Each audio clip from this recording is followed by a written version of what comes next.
సైతం ప్రజారాజ్యపు సేవకుడినై సేవ చేస్తాను. నేను సైతం ప్రజారాజ్యపు శ్రామికుడినై సాయపడతాను. నేను సైతం ప్రజారాజ్యపు సైనికుడినై పోరు సలిపేను. నేను సైతం ప్రజారాజ్యపు సేవకుడినై సేవ చేస్తాను. ఈ శుభ సందర్భంలో మహాకవి శ్రీశ్రీ గారి మాటలు ఒక్కసారి గుర్తు చేస్తాను. స్వాతంత్ర్యం, సమభావం, సౌభ్రాత్రం, సౌహార్దం పునాదులై ఇళ్ళు లేచి జనావళికి శుభం పూచి శాంతి శాంతి కాంతి శాంతి జగమంతా జయిస్తుంది. ఈ స్వప్నం ఫలిస్తుంది. రాజకీయం నా ఇంటి అడ్రస్సు కాదు, నా ఒంటి డ్రెస్సు కాదు. ఆకలితో పెరిగాను, అబద్ధాలతో కాదు. ఎవరైనా కష్టాల్లో ఉంటే గుండెలకు హత్తుకుని ఓదార్చడమే నాకు తెలుసు. కాసేపు వాళ్ళు నవ్వుతూ చూస్తుంటే ఆనందపడి సాదాసేద ఆత్మీ. ఇది యుద్ధం కదయ్యా, యజ్ఞం.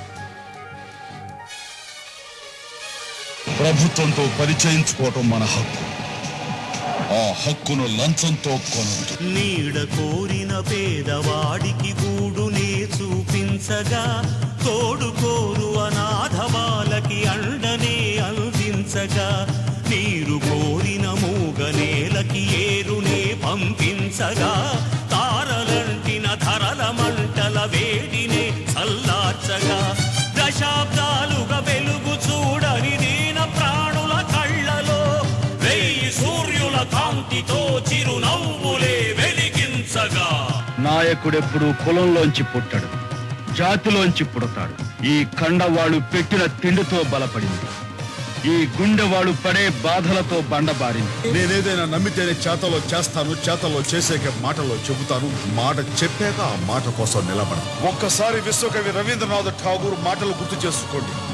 ఎక్కడ మనసు నిర్భయంగా ఉంటుందో, ఎక్కడ మానవుడు సగర్వంగా తలెత్తుకుని తిరగలడో, ఎక్కడ మన చదువు విజ్ఞానం మూఢనమ్మకాల్లో ఇంకిపోదో, ఎక్కడ ఒక మనిషి తోటి మనిషిని దోచుకోడో, అక్కడ ఆ స్వేచ్ఛ స్వర్గంలోకి భగవంతుడా నా ఈ దేశాన్ని మేలుకొలుపు అంటూ ఆయన గీతాంజలి రచించాడు. ఆయన కలగన్న స్వేచ్ఛ స్వర్గంలోకి నా దేశాన్ని నడిపించడానికి ఈ రక్తాంజలి రాసి. తెల్లరేకుల శాంతి పుష్పం నేలపై పూయించగా, పచ్చ పైరుల క్రాంతి పంటని పుడమిపై పండించగా, ఎర్ర సూర్యుడి శక్తి మొత్తము నిత్య వ్యాప్తం చేయగా, రంగురంగుల కొత్త జగతిని భూమిపై సృష్టించగా, నింగి నేలకి నిచ్చెనల్లే నిలుచు జెండా సాక్షిగా, రాష్ట్ర ఖ్యాతిని అన్య జాతుల గొంతులలో మ్రోగించగా, నేను సైతం ప్రజారాజ్యపు సేవకుడినై సేవ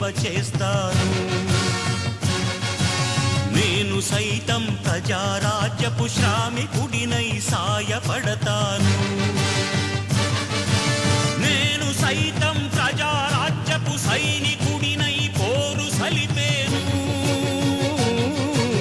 నేను సైతం ప్రజారాజ్యపు సేవకుడినై సేవ చేస్తాను.